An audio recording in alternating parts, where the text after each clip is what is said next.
Hey everyone, and welcome to this explainer.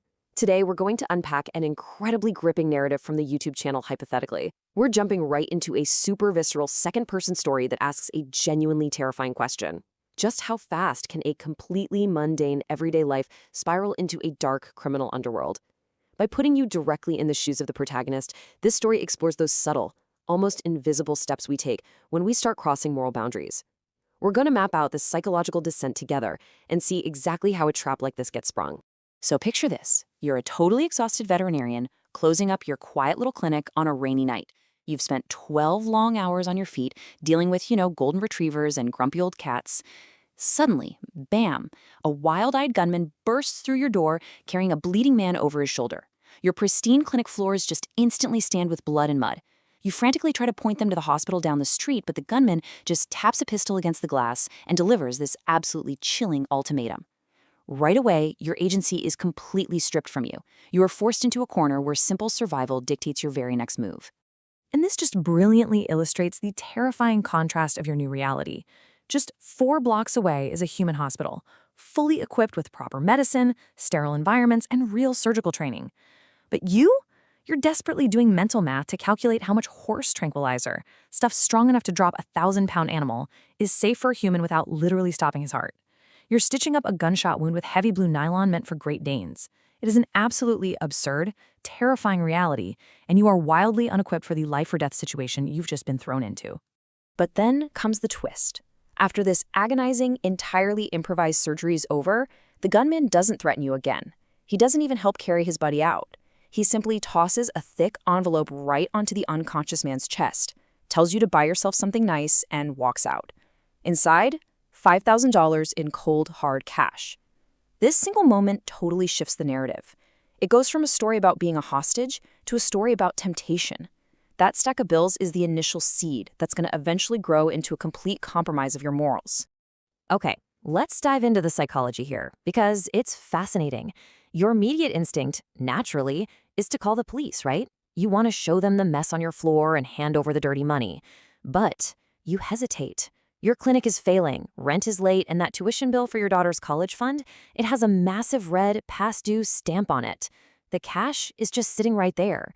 Plus, these guys look like they don't exactly forgive or forget. So what do? You mop up the blood, toss the rags, and hide the cash in a filing cabinet behind some old tax returns. You rationalize it to yourself. You say, it's a one-time thing for my family. But come on, it's never really just a one-time thing, is it? Just 3 nights later, at 2 in the morning, your phone rings. The voice on the other end says they heard you do good work. And this time, the payout doubles to 10 grand. You seriously think about hanging up, but that past due stamp on your daughter's tuition flashes in your mind again. You give them the address, and you end up doing a meticulous 47-stitch job on a badly hurt woman. The financial reward is staggering, and now the hook is set even deeper. And this is the crucial turning point where you start normalizing the crazy. You establish a dark routine. You actually start leaving the back door of your vet clinic unlocked on Tuesdays and Thursdays. Word of mouth is spreading like wildfire through the underground, and you're purposely not asking how. You've stopped being a victim of circumstance and you've become an active participant in this shadow economy.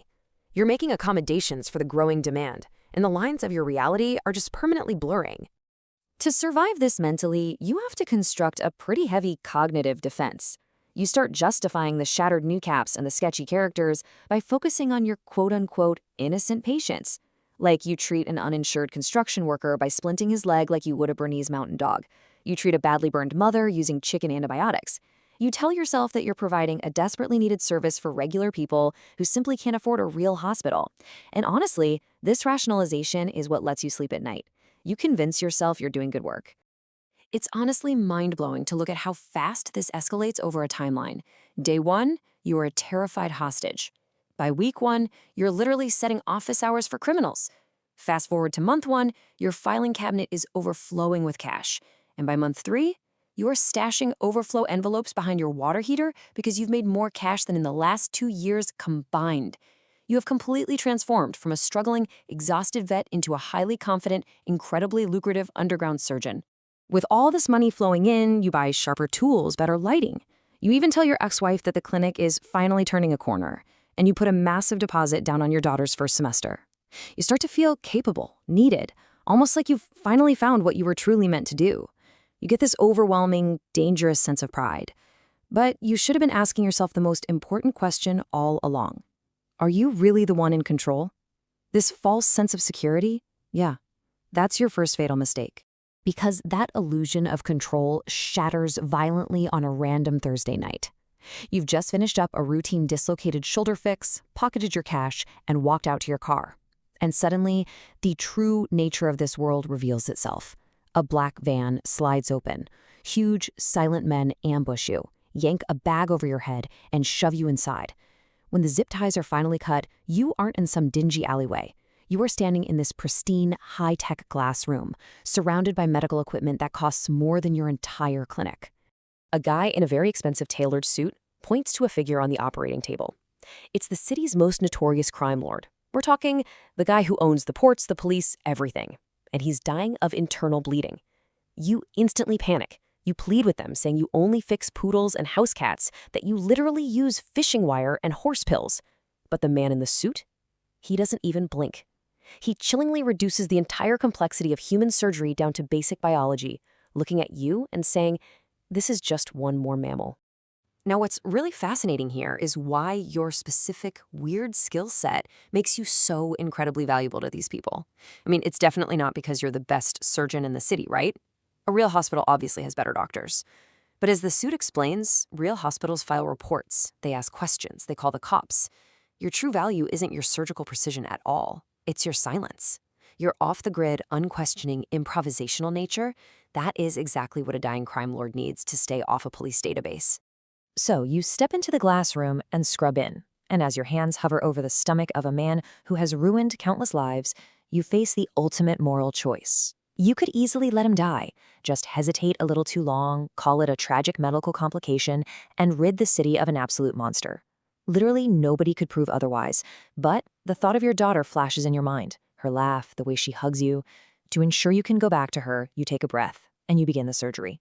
For the next 2 hours, you work faster and more steadily than you ever have in your entire life. You're assisted by a woman who somehow anticipates your every single move.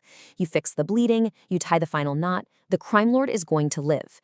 But as you step back and pull off your bloody gloves, there's no relief, no adrenaline high. You are just hit with this crushing weight of what you've actually done. You feel completely empty and hollow, realizing you just traded a massive piece of your own soul to save a monster. Exhausted to your bones, you ask the man in the suit for a ride home. You just want to see your daughter. You just want your own bed. But he just presses a button. The glass walls instantly turn opaque white. The heavy doors seal shut with a hiss. You are locked in. You spin around, your heart absolutely pounding, to see the crime lord awake. He looks at you like a cat looks at a mouse, smiles this weak little smile, and delivers a terrifying compliment.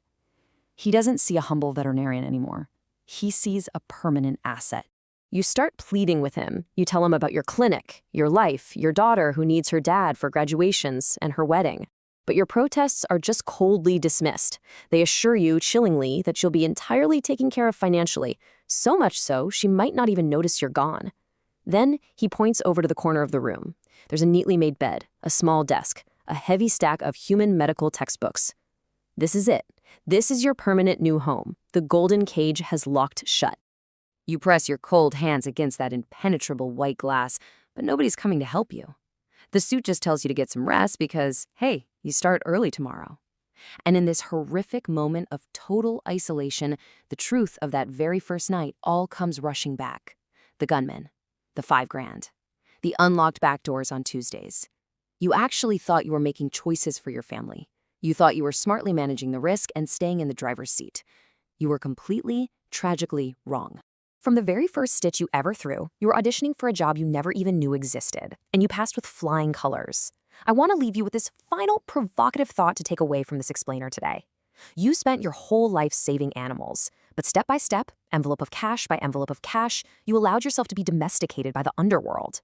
Now you've literally become one of the animals, locked in a cage.